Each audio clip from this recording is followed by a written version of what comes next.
생존 우선순위 2025년 3월 16일자를 진행하도록 하겠습니다. 오늘의 편집 내용 제목들입니다. 주한미군 북한 억제에서 영내 정력으로 중국 격퇴까지 고려. 러시아의 영향력, 미국, 우크라이나, 인텔과 도미노의 몰락. 우리에겐 카드가 있다. 트럼프 41개국 대상 미국 입국 제한 추진. 중국인 유학생은 미 민간국가 지정에 이어 탄핵 남발 탓. 야당 윤아둔한 탓. 미 한국은 센시티브국 요주의 지정. 핵무장론 경계. 미 하원 중국 공산당 침투 대응 법안 의결. 미 국무부 중국과 중국 공산당 구분 지침. 시진핑 호칭도 총서기로 등으로 진행을 하겠습니다. 주한미군 북한 억제에서 영내 전력으로 중국 격퇴까지 고려한다. 진행은 조은정 캐스터가, 대담은 로버트 피터스와 시드니 사일러 두 분과 대담한 내용입니다. 미국 군사 전문가들은 미한 연합훈련과 주한미군이 북한 억제를 넘어 중국이 군사적 위협까지 대비하고 필요할 경우 침략을 격퇴할 수 있도록 진화하고 있다고 진단했습니다. 또 주한미군은 한반도를 넘어 인도태평양을 포함한 광범위한 전장 어디서든 작전을 수행할 수 있도록 운영돼야 한다고 제언했습니다. 이렇게까지 미중 전쟁을 전제로 한 방송을 노골적으로 송출하는 미국의 소리입니다. 한국을 민간국가로 지정하면서까지 한국 내 친중 세력들에게 경고하고 있는 것으로 해석이 됩니다.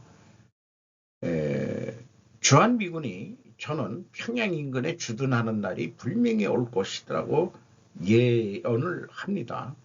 유럽에서 철군한다면 모두 미국 내로 복귀하는 것이 아니라 재배치 개념일 것입니다.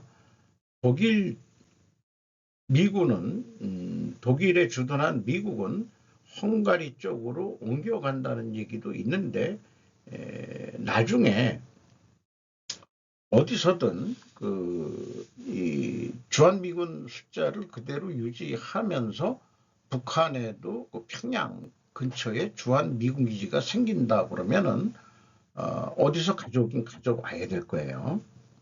그렇게 생각을 합니다.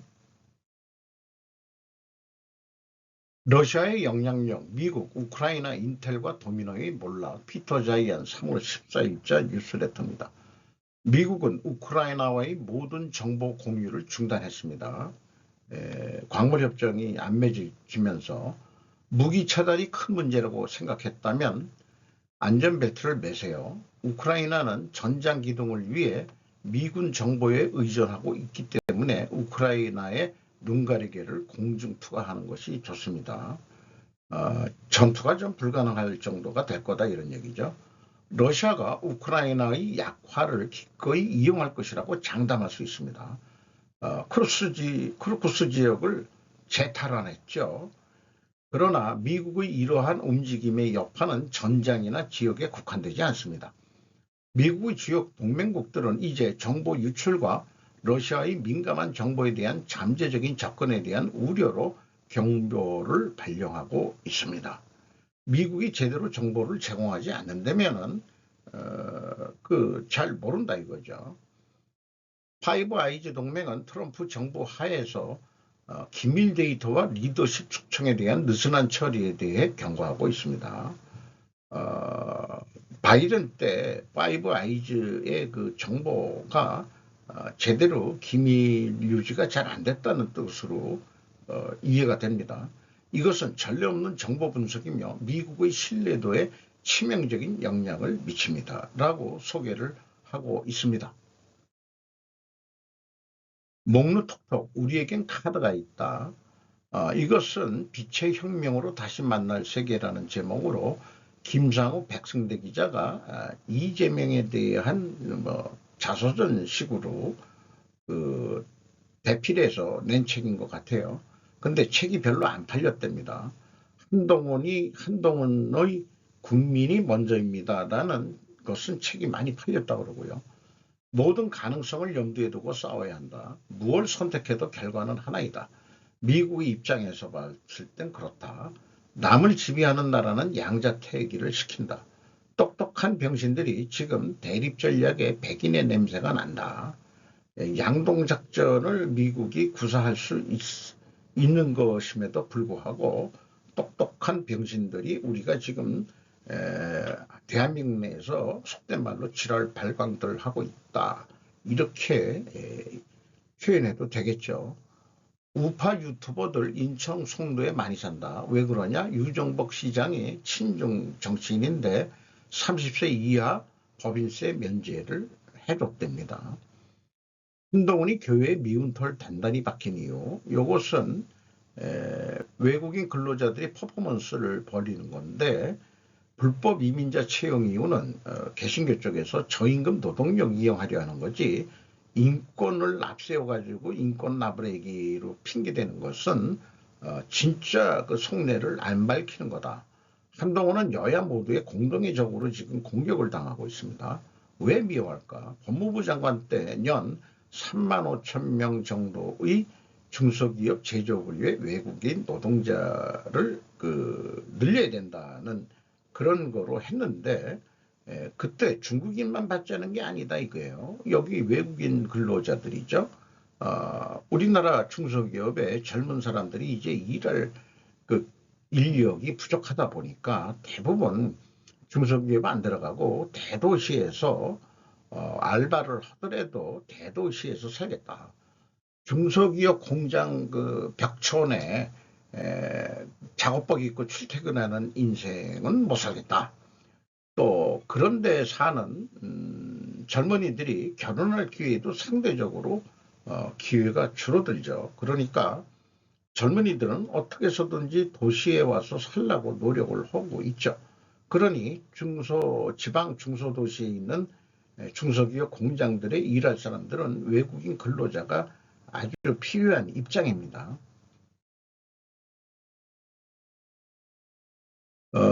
친중이랑 공통된 분모가 있다.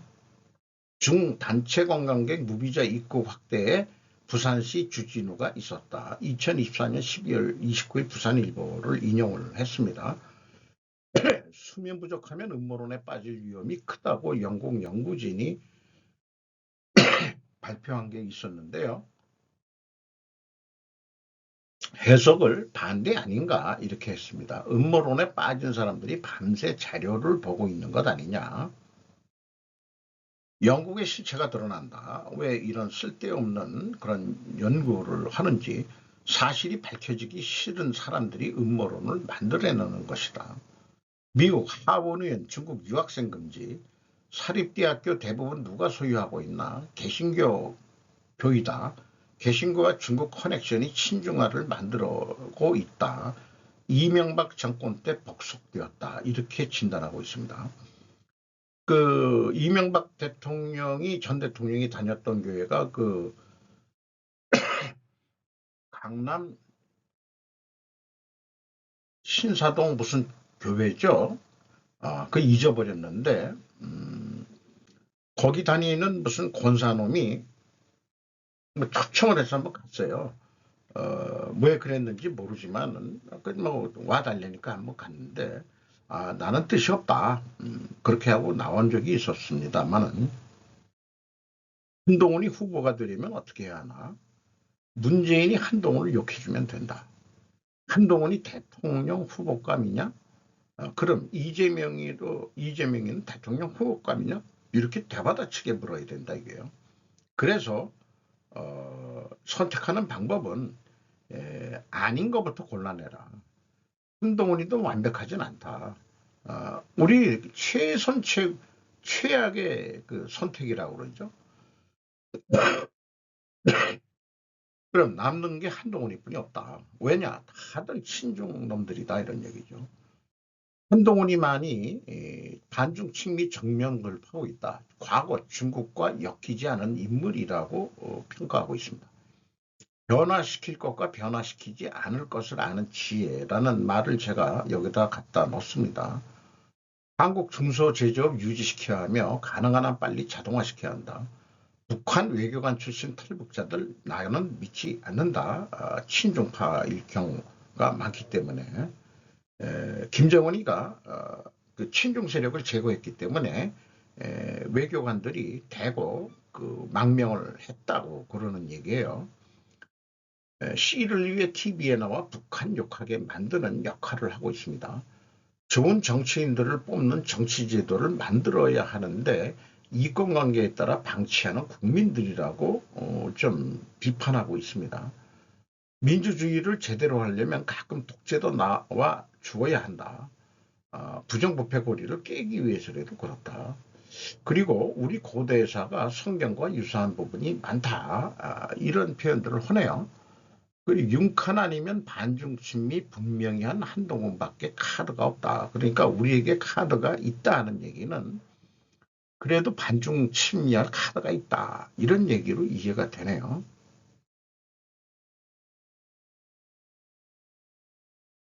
트럼프 41개국 대상 미국 입국 제한 추진 중국인 유학생은 YTN 3월 15일자입니다.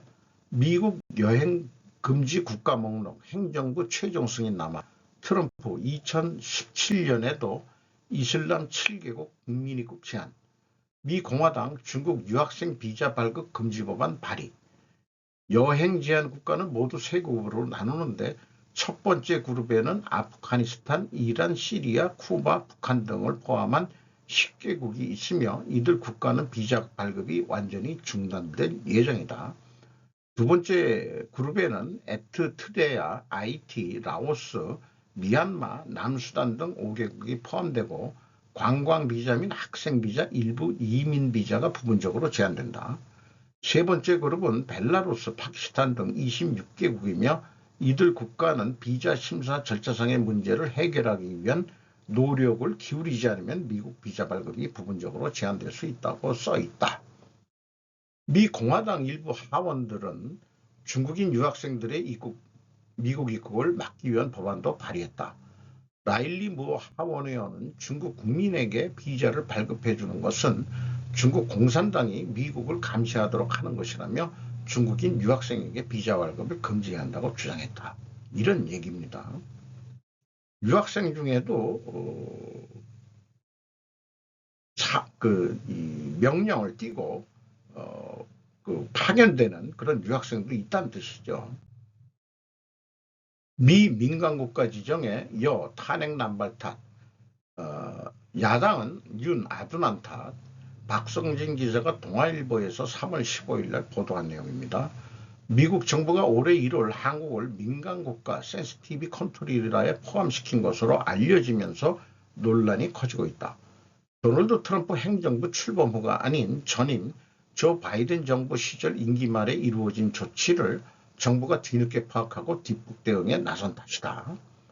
미국 에너지부는 다음 달 15일부터 이를 시행할 계획으로 관련 행정 절차를 준비 중인데 민간 국가로 분류될 경우 특히 원자력, 인공지능 등 미국 첨단 기술 분야와의 교류 협력이 일부 제약을 받을 수 있다는 우려가 나온다. 여당 탄핵 남발이 정부 대응령 약화시켜 국민의힘 김대식 원내 수석 대변인은 민주당은 정략적 탄핵이 초래한 국가적 혼란에 대한 책임을 지고 더 이상 탄핵 남발은 자제해야 한다. 야당 한미동맹 흔드는 정권 하루빨리 파면을, 더불어민주당은 윤 대통령의 파면을 통한 국가 정상화가 필요하다고 주장했다. 민주당 김성애 대변인은 이날 브리핑에서 최고 수준의 한미동맹이라더니 민간국가 지정인가? 내란도 모자라 한미동맹도 흔드는 위험한 정권을 하루빨리 파면에 끝내야 한다고 말했다.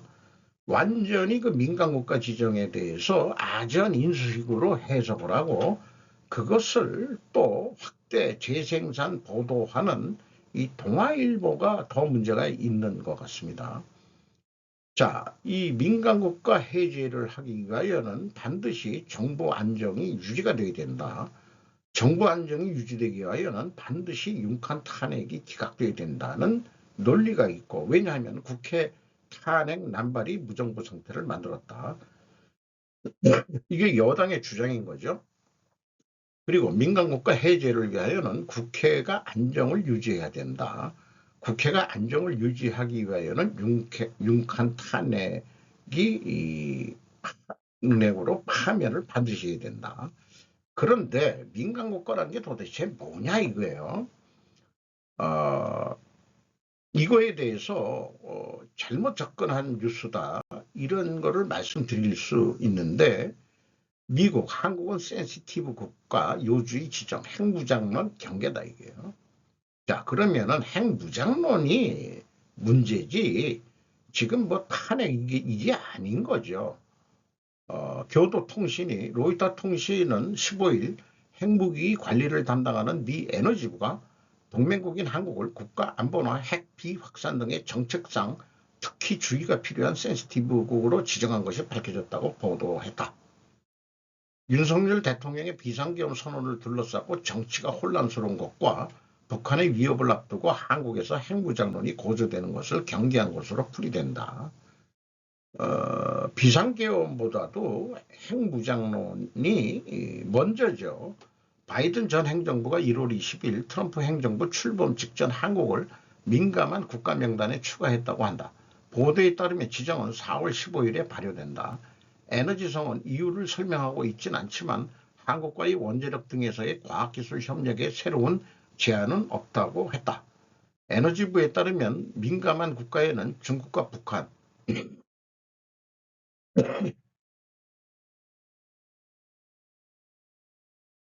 이스라엘, 러시아, 이란이 포함되어 있다. 이스라엘은 실질적으로 가지고 있지 않겠냐 하는 생각이 있고요. 한국에서는 미국이 실제로 북한의 위협으로부터 동맹국을 지킬 것인가 하는 의구심을 배경으로 독자적으로 핵무기를 가질 것인가에 대한 시비가 거론되고 있다. 조태열 외무상은 2월 모든 가능성에 대비해야 한다며 선택지에서 벗어난 것은 아니다라고 국회에서 말했다. 무장론도 하려면 못할 건 뭐 있겠냐, 뭐 이런 뜻으로 제가 이해를 합니다.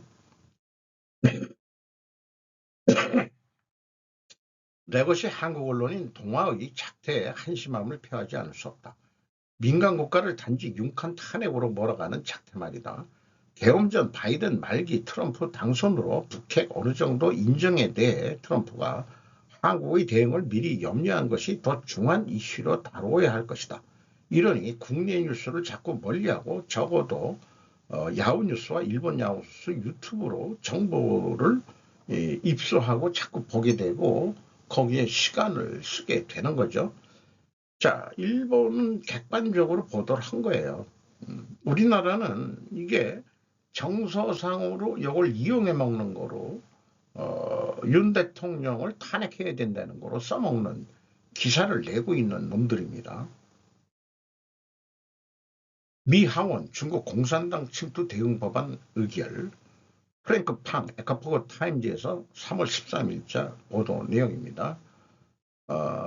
중국 공산당 CCP가 제기하는 위협으로부터 미국을 보호하기 위한 두 개의 법안을 통과시켰다. 첫째는 CCP 대응을 위한 전략적 국토정보 및 집행법안 HR 708, 일명 CCP 대응 방패법.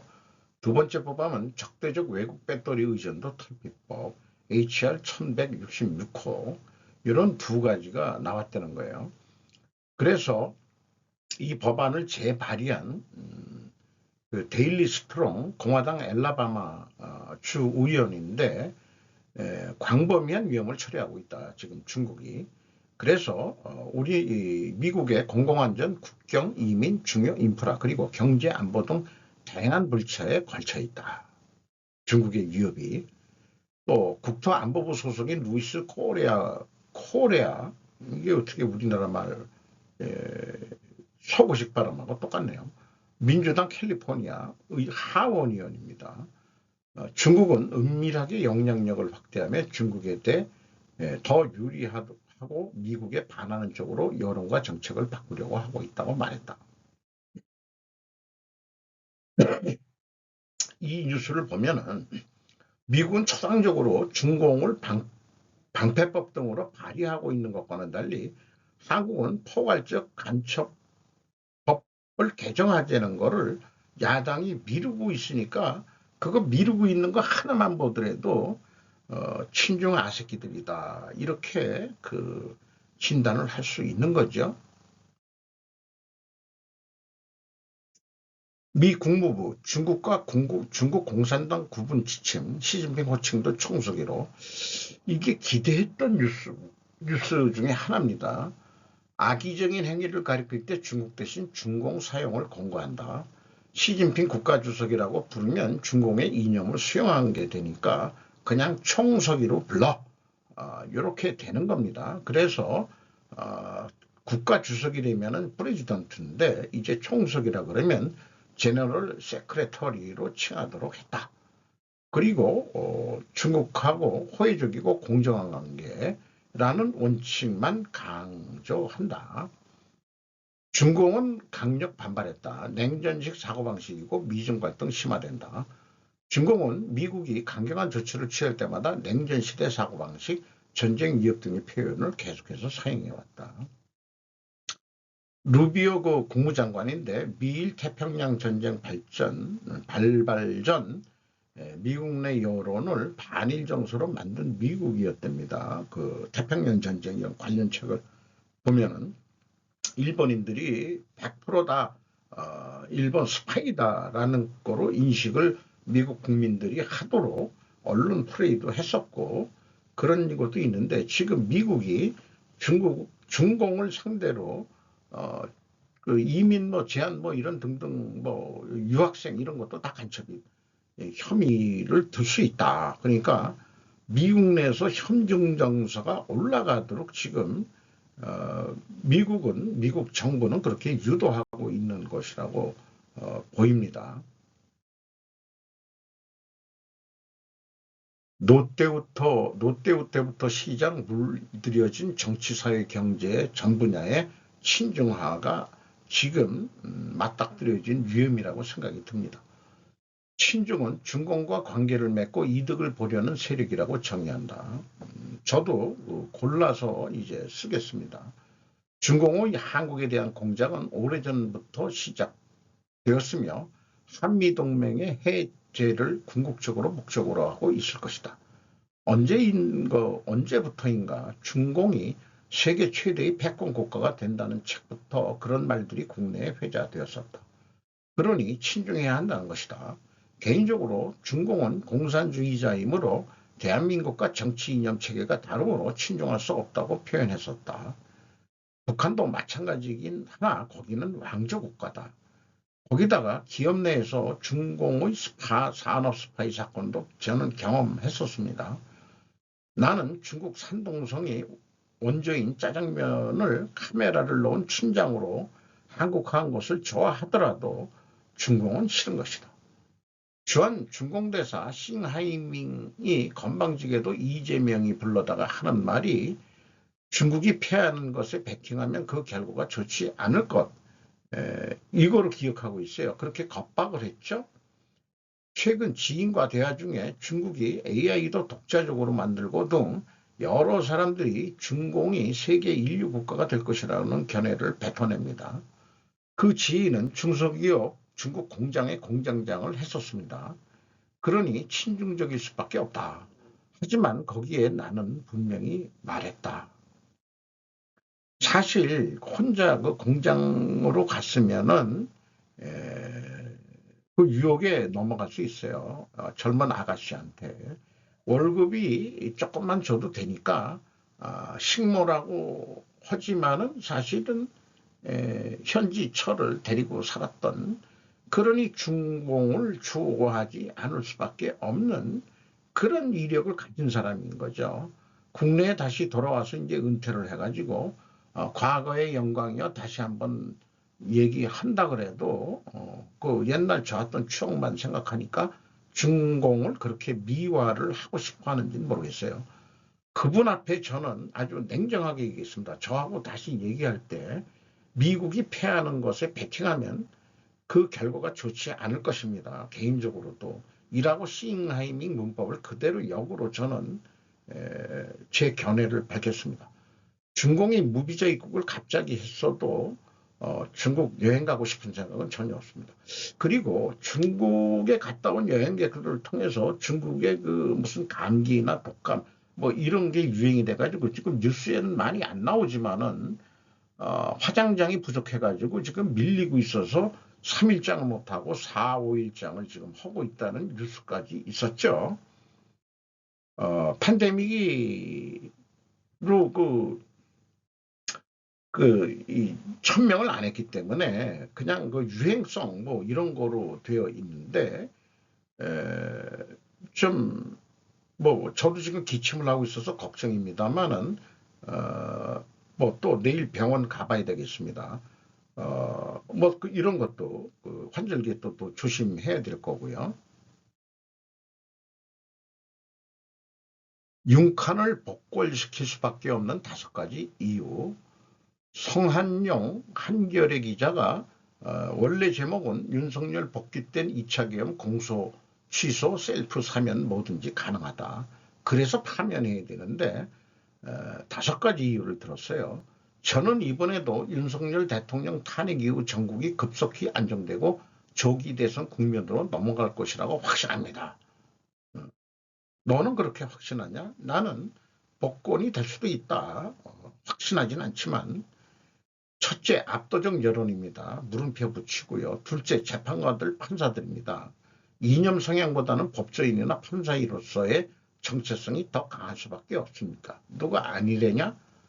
셋째, 계엄 면허증을 줄 수는 없습니다. 넷째, 내란 재판입니다. 다섯째, 밀란입니다. 5가지 이유를 반대로 생각하면 탄핵 기각이죠. 판사들은 무죄 추정의 원칙으로 임해야 됩니다. 법관이라고 한다면은 이념 성향 아니라고 한다면은 무죄 추정의 원칙으로 임해야죠. 판사들은 계엄은 대통령의 고유한 권한임을 헌법에 있지 않냐. 그러면은 계엄 면허증을 줄 수 없다 그러면은 너는 위헌하겠다는 얘기냐. 비상시에 이번 탄핵 내란죄는 야당이 스스로 삭제했다. 탄핵할 때. 그게 뭔 얘기냐. 내란 재판이라고 얘기했는데 내란 아니다 이 말이에요.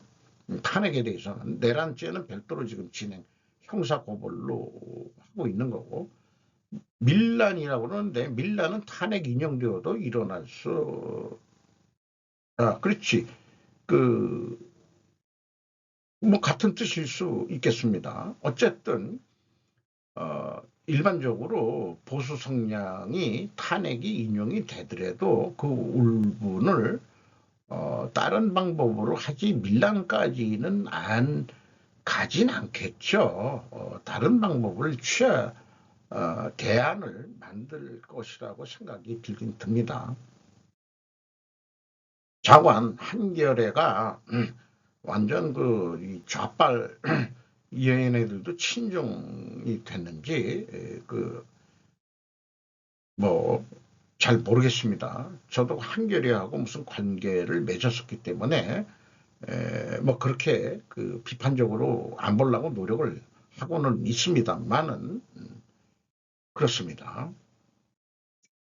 트럼프 예멘에서 이란의 지원을 받은 후티 반군에 대한 공격 명령, 새로운 경고 발령, 미셸 엘 프라이스, 샤미 메그디, 로리타 씨 발로르, AP에서 3월 16일 날 보도한 내용입니다.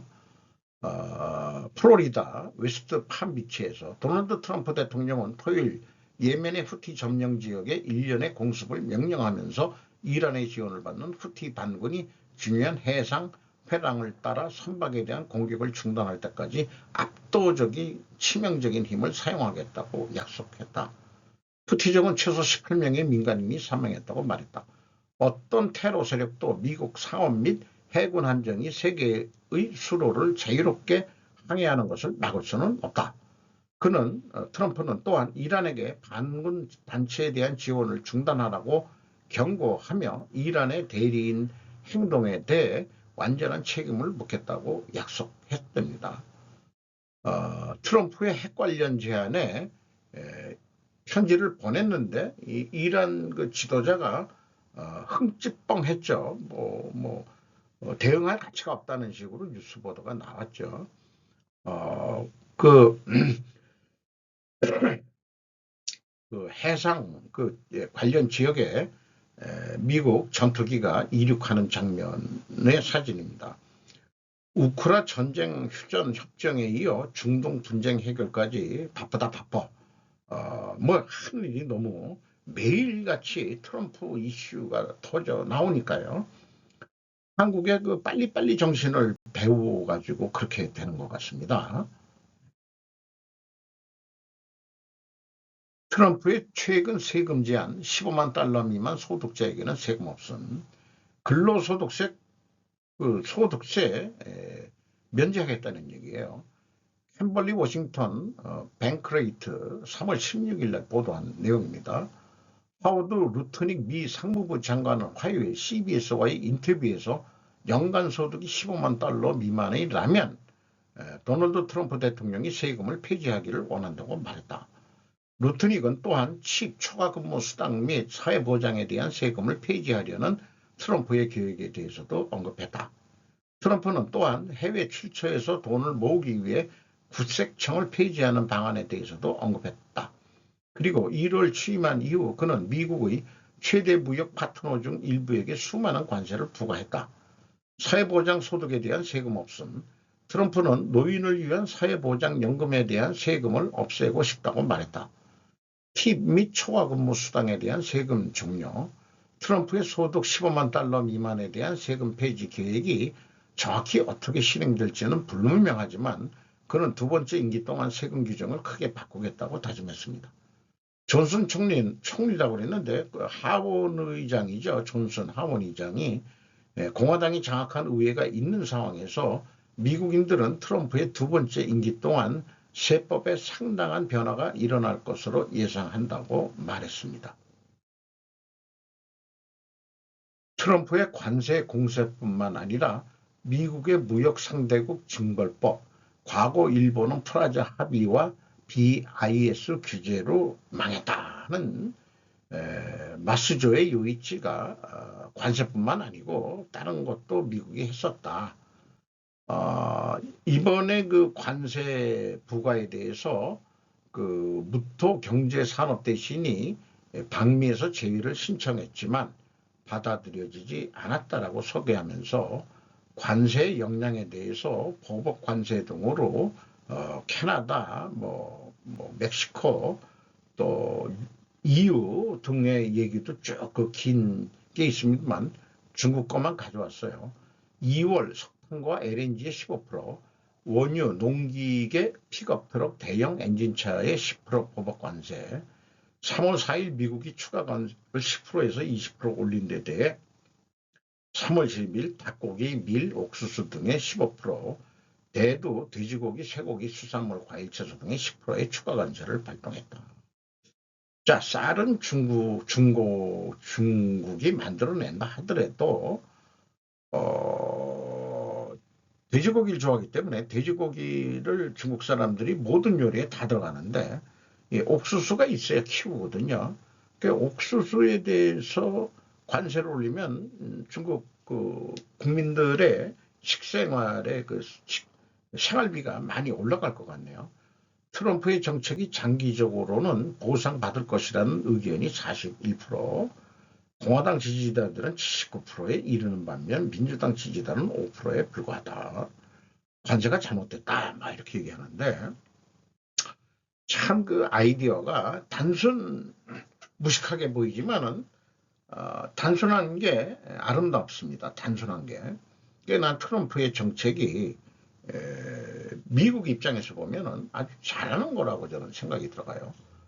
3월 6일에서 9일에 실시된 CNN 여론조사에서도 트럼프의 경제 정책에 대해서는 지지율이 56%다. 한편 이민 정책에 대해서는 지지가 51%다. 의료복지 정책은 지지가 43%, 외교 정책은 지지가 42%, 관세 정책은 지지가 39%다. 관세에 대해서는 조금 낮네요. 연방 예산이나 연방 정부 운영에 대해서는 지지가 48%, 요거 뭐 어떻게 잘못됐네. 지지가 50%다. 뭐가 생략됐습니다. 무역 상대국의 응징 방법에 대해서 얘기했는데 일본 경험을 얘기하면은 미국은 지금까지 여러 가지 손을 써왔다. 하나는 환율을 변경해 앵고로 이끌어 수출을 어렵게 만드는 방법이었다. 이번 트럼프의 관세는 너무 단순해서 그 효과는 의문이 있다. 프라자 합의에 대해서 설명을 했습니다. 그리고 이 1985년 9월 22일 선진 5개국이 다 같이 합의됐기 때문에 일본이 안 따라갈 수 없었을 거고요. 일본 죽이기 위해서 다른 나라 이 재무상들을 불러가지고 프라자에서 그렇게 한 거죠. 그 후로 달러 약세로 인한 미국의 수출 경쟁력은 회복되어 1988년에는 무역 적자를 대폭 삭감시키는 데 성공했답니다. 일본은 잃어버린 30년으로 가고 프라자 합의 후 앵고 불황에서 부활한 일본 BIS 규제도 있었지만은 이 금융 완화책은 통화 공급을 늘렸다. 즉 돈이 잽싸게 넘치고 그 돈이 투자처를 찾아 주식이나 부동산으로 흘러간 것이다. 국내 투자가 아닌 것은 외국의 투자도 많이 했죠. N 뭐라고 해가지고 이렇게 해서 일본은 버블에 돌입해갔다.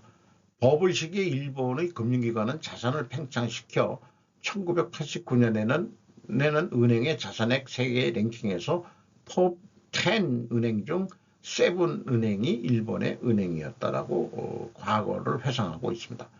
거품 붕괴, 잃어버린 30년의 너무 비정상적인 땅값 폭등에 대해 정부와 일본은행은 다양한 대책을 내놓았다. 이 금융 긴축의 결과로 주가도 1990년 말에는 23,848원까지 하락했었다. 은행법에 근거한 이 행정지도의 결과 토지에 대한 은행의 융자가 격감해 대출 기피, 대포라고 하는 사태가 되었다. 부동산, 금융자산 등의 자산 가치가 급격히 하락하면서 거품은 붕괴돼 갔다. 그래서 관세라는 너무 알기 쉬운 방법을 사용하는 만큼 트럼프는 그나마 나은지도 모른다라고 얘기를 하고 있습니다. 뭐 환율 뭐 이런 거 가지고는 얘기 안 한다 이거죠. 트럼프 대통령이 단순하게 그 관세로 접근하는 거기 때문에 단순해서 저도 표를 한번 만들어 봤습니다. 자본주의 국가 제조업체라면은 매출이 1,000원이면은 판매량이 100개고 판매 단가는 10원이었다고 가정합니다.